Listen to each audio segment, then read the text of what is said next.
today we're going to take a look here at the LaserVision. The LaserVision is the Arcadia 2001 in Canada. This thing came out in 1982. It was meant to compete with the 2600, the 5200, the Colecovision, the Intellivision, Commodore 64, other consoles from the early 80s. I don't think the Vectrex really was a competitor though, this, but yeah, it looks familiar because it looks familiar, doesn't it, with the number pad? This thing was a craze in the early 80s with the Intellivision, had something like this. And then, yeah, so the controllers are hot wired in. So it's like a telephone, looks like a phone cord from the 80s. And then for player number 1, number 2, this had the power button, start, option, select, reset. It's also in French because this is a Canadian console. So normally it would say Arcadia 2001 Emerson, but this is just LaserVision. I got this because it was cheaper to find than the Intellivision, the Arcadia 2001. Arcadia 2001 is pretty expensive. If you see on eBay, look at Mercari, Craigslist, it's not cheap. So I was fortunate to find this one for $50 US, it was like 67 Canadian, and then like $39 Canadian shipping, which is about $27. So about 70 bucks I paid for this. I think that's a good deal. It works, tested and works. And then I got like one game for it, Space Raiders. I got that. I wanted to make sure that the console was indeed working. And then I got this multi-cart for it, for Arcadia 2001.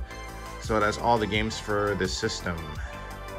Let's take a look more at the system itself though. I already showed you. Oh, these are also the buttons to fire and stuff, both here and here. There's also, don't have it, but there's also, what is it called? Overlays.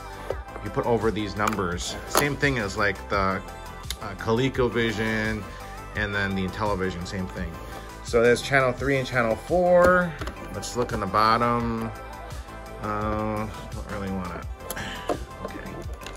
Sorry, guys. So it is right there. LaserVision, made in Hong Kong. Yeah. And there's events. Nothing really else down here, and nothing on the right. So basically everything is hot wired in except the power cord. It has a DC 12 right there. I don't know what this thing is for though. Not sure. Headphones? I don't know. I never tried it. But yeah, I wanted to get the system because it's gaming history again. And also, I like the early 80s consoles. I thought they were pretty cool. And here, at least it says NTSC, VHF. I also have the Arcadia, Bandai Arcadia. It's just, it's not working correctly. And it's harder to get a Japanese picture. It was cheaper at the time than I found this thing. It was even cheaper than that. So yeah, there's the cartridge slot. And then we will take a look here. There's really nothing under here. Again, you can't lose the controllers and you lose the RF because it's all built in. The only thing again is the AC. It's not the original AC adapter. The seller gave me this thing, but it works. It is 12 volts. So yeah, it's an external power brick, but I guess they lost the original power brick years ago. So, oh, another thing is you can detach these. You can unscrew these and then they will come off right here if you do this. So if you unscrew this, then ta-da! So there you go. It looks like a regular. Oh, I better put them back because this is old already. It's already gluing on. So let's put this back on here. I didn't even know that was coming off. I guess because it's already a 40-year-old console. 1982, 41-year-old because 2023 now. So probably the same thing in the other one, but that's how you unglued it if you want it, if you don't like these sticks. So that's how you do it. So let's take a quick gameplay of how this thing looks like. I'm gonna do a jump cut here. All right, we got the LaserVision Arcadia 2001 hooked up here. The multi-cart, I put in Astro Invader, because 000, which is all down, and then 1010. There is no flash cart available for the Arcadia 2001 / LaserVision. It has to be a multi-cart, so you gotta do the dip switches, but let's put it in. A big honking card here, and press power, and we see Astro Invaders 1980. Wow. Okay, let's just check this out and press enter. 1, clear, start. Oh, start. You gotta press start down here. I didn't know that. All right. So with one hand here.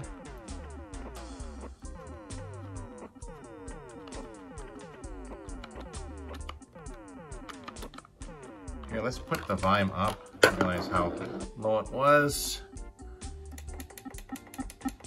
But yeah, just like a clone of Space Invaders. Oh, well, there you go. Much. I should probably invest in a tripod so it can be better.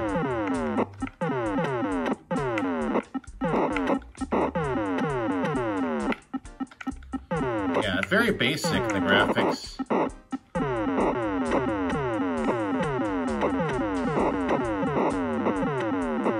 So this came out in 1980 then, Jesus. There we go. So it's the same and different than Space Invaders.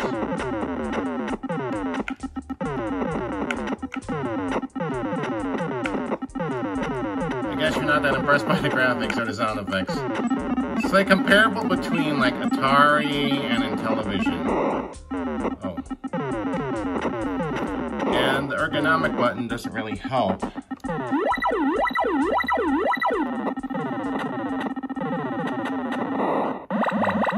Game over. So, yeah, the thing that's the worst about this ergonomics is this. I wish they had it down here instead, and then this thing is stiff. But, you know, and you gotta do, if you wanna press option stuff on the screen here, actually reset is right here. Let's do some options. Now, so select, yeah. So that is Astro Invader.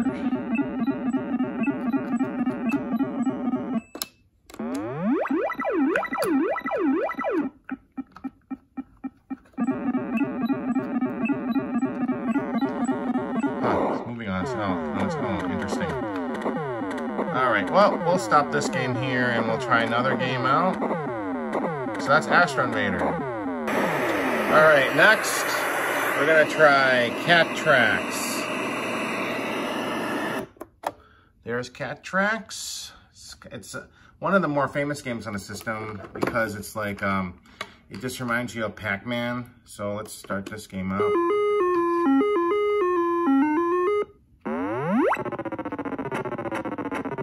There's Vectrex.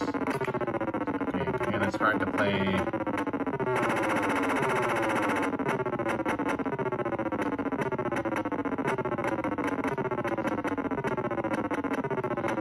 And stiff. Where do you go if you go up here? Oh, nowhere. Huh.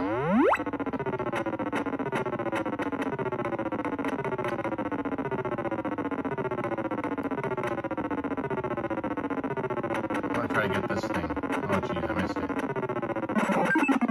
Oh. Oh, everything freezes. Okay. Let's try to get this gold. Come on, go. Yeah. Very archaic and very... It's not as bad as the Pong consoles of the late 70s. But... Oh, jeez.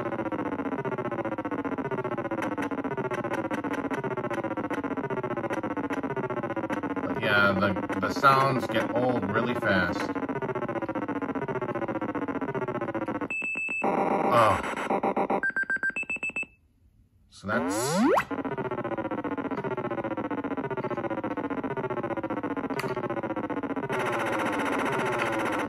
So if you were going to get a retro system, would you be getting the Arcadia 2001? Maybe it wouldn't be your first choice, but if you wanted for like... maybe maybe like a 4th or 5th system. There you go.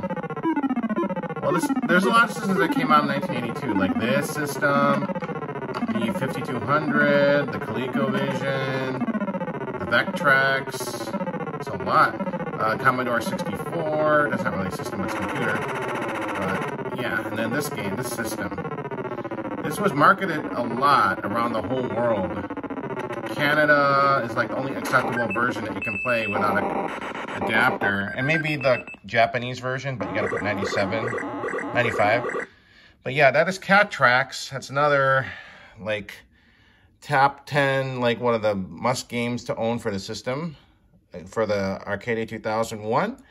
So let's look at another game. And then here, for the LeisureVision / Arcadia 2001, where you have Tanks a Lot. That's another like well-known game for the system. So let's get this started. Okay, where am I? There I am. What am I supposed to do here? Guess I'm supposed to avoid the tank, hit the tank. Didn't do it so well. Maybe I'm supposed to walk to my tank. Do not know. There we go. Oh.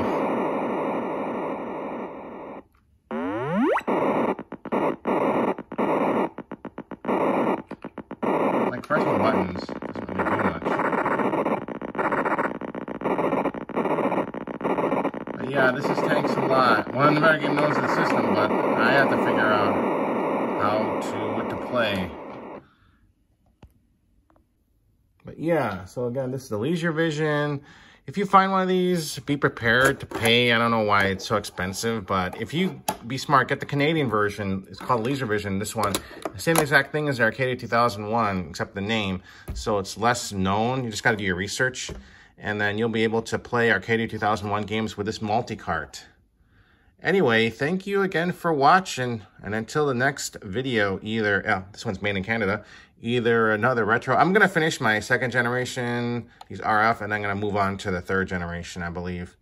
Anyway, thank you again for watching, and take care.